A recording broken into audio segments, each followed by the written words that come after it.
Hello everyone, welcome to Shiksha Setu YouTube channel.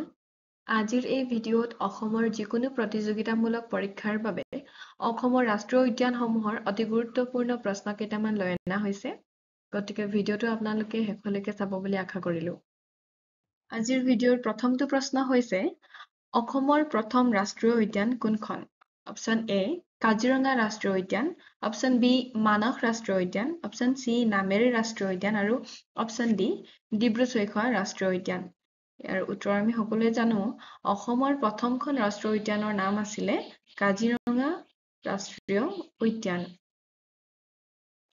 Question number 2, Kaziranga ৰাষ্ট্ৰীয় উদ্যানখন UNESCO world heritage site হিচাপে কেতিয়া স্বীকৃতি পাইছিল?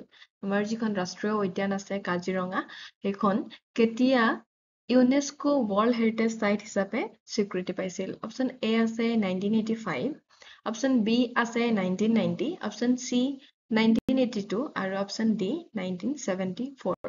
ইয়াৰ কাৰেক্ট আনসাৰ হৈ যাব 1985। Question number 3, মানস ৰাষ্ট্ৰীয় উদ্যানখন কোন নদীৰ পাৰত অৱস্থিত? যিখন মানস নেশ্যনেল পাৰ্ক আছে কোনখন নদীৰ পাৰত আছে? Option A Manas, option B Brahmaputra, option C Dhansiri আৰু অপশ্যন ডি ভৰালী। ইয়াৰ কাৰেক্ট আনসাৰ হৈ যাব যিখন মানস নদী সেই মানস নদীৰ পৰাই মানস ৰাষ্ট্ৰীয় উদ্যান নামটো আহিছে আৰু এই মানস নদীৰ পাৰতে মানস ৰাষ্ট্ৰীয় উদ্যান অৱস্থিত। Question number 4, অসমৰ আটাইতকৈ সৰু ৰাষ্ট্ৰীয় উদ্যানখনৰ নাম কি? আটাইতকৈ সৰু ৰাষ্ট্ৰীয় উদ্যানখন আটাইতকৈ ডাঙৰ হৈছে কাজিৰঙা নেশ্যনেল পাৰ্ক আৰু আটাইতকৈ সৰুখন হৈছে কি? অপশ্যন এ আছে দিহিং পাটকাই ৰাষ্ট্ৰীয় উদ্যান, অপশ্যন বি ডিব্ৰু-চৈখোৱা ৰাষ্ট্ৰীয় উদ্যান, অপশ্যন চি কাজিৰঙা ৰাষ্ট্ৰীয় উদ্যান আৰু অপশ্যন ডি ওৰাং ৰাষ্ট্ৰীয় উদ্যান। ইয়াৰ শুদ্ধ উত্তৰটো হ'ব অপশ্যন নম্বৰ ডি ওৰাং ৰাষ্ট্ৰীয় উদ্যান, যিখন প্ৰথমতে কি কোৱা হৈছিলে ৰাজীৱ গান্ধী ৰাষ্ট্ৰীয় উদ্যান। Question number 5, অসমত সৰ্বাধিক সংখ্যক গড় কোন ৰাষ্ট্ৰীয় উদ্যানত পোৱা যায়? আটাইতকৈ বেছি সংখ্যক গড় কোনখন ৰাষ্ট্ৰীয় উদ্যানত পোৱা যায়? অপশ্যন এ আছে কাজিৰঙা ৰাষ্ট্ৰীয় উদ্যান, অপশ্যন বি মানস ৰাষ্ট্ৰীয় উদ্যান, অপশ্যন চি নামেৰি ৰাষ্ট্ৰীয় উদ্যান আৰু অপশ্যন ডি ডিব্ৰু-চৈখোৱা ৰাষ্ট্ৰীয় উদ্যান। ইয়াৰ শুদ্ধ উত্তৰটো হৈ যাব কি কাজিৰঙা ৰাষ্ট্ৰীয় উদ্যান। Question number 6, অসমৰ একমাত্ৰ ৰামছাৰ সাইটটোৰ নাম কি? অপশ্যন এ দীপৰ বিল, অপশ্যন বি মেৰ বিল, অপশ্যন চি কাজিৰঙা ৰাষ্ট্ৰীয় উদ্যান আৰু অপশ্যন ডি মানাহ ৰাষ্ট্ৰীয় উদ্যান। ইয়াৰ শুদ্ধ উত্তৰটো হৈ যাব অপশ্যন নম্বৰ এ দীপৰ বিল। Question number 7, ডিব্ৰু-চৈখোৱা ৰাষ্ট্ৰীয় উদ্যানখন কোন জিলাত অৱস্থিত? অপশ্যন এ ধেমাজি আৰু লখিমপুৰ, অপশ্যন বি ডিব্ৰুগড় আৰু তিনিচুকীয়া, অপশ্যন চি গোলাঘাট আৰু যোৰহাট, অপশ্যন ডি বঙাইগাঁও আৰু বাক্সা। ইয়াৰ শুদ্ধ উত্তৰটো হৈ যাব অপশ্যন নম্বৰ বি ডিব্ৰুগড় আৰু তিনিচুকীয়া।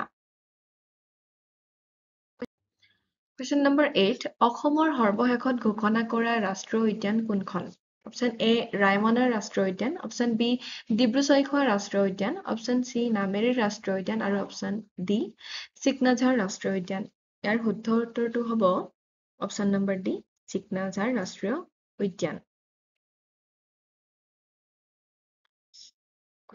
Question number 9, দিহিং পাটকাই ৰাষ্ট্ৰীয় উদ্যানখন কোন চহৰৰ ওচৰত অৱস্থিত? দিহিং পাটকাই ৰাষ্ট্ৰীয় উদ্যানখন কোনখন চহৰৰ ওচৰত অৱস্থিত? Option A Sivasagar, option B Dibrugarh, option C Tinsukia আৰু অপশ্যন ডি যোৰহাট। ইয়াৰ শুদ্ধ উত্তৰটো হ'ব তিনিচুকীয়া। এই তিনিচুকীয়া জিলাতে কি আছে? তিনিচুকীয়া জিলাৰ চহৰৰ ওচৰতে দিহিং পাটকাই ৰাষ্ট্ৰীয় উদ্যানখন অৱস্থিত। Question number 10, ৰায়মনা ৰাষ্ট্ৰীয় উদ্যান কোন বছৰত ঘোষণা কৰা হৈছিল? অৰ্থাৎ ৰায়মনা ৰাষ্ট্ৰীয় উদ্যানখন কোনটো বছৰত ঘোষণা কৰা হৈছিল? Option A 2020, option B 2021, option C 2019 আৰু অপশ্যন ডি 2022। ইয়াৰ শুদ্ধ উত্তৰটো হৈ যাব অপশ্যন নম্বৰ বি 2021 চন। Question number 11, অসমৰ কোন ৰাষ্ট্ৰীয় উদ্যানত পিগমি হগ দেখা যায়? পিগমি হগ, অপশ্যন এ আছে নামেৰি, অপশ্যন বি মানস, অপশ্যন চি কাজিৰঙা আৰু অপশ্যন ডি ৰায়মনা। ইয়াৰ শুদ্ধ উত্তৰটো হ'ব অপশ্যন নম্বৰ বি মানস। এই মানাস ৰাষ্ট্ৰীয় উদ্যানতে পিগমি হক দেখা পোৱা যায়। Question number 12.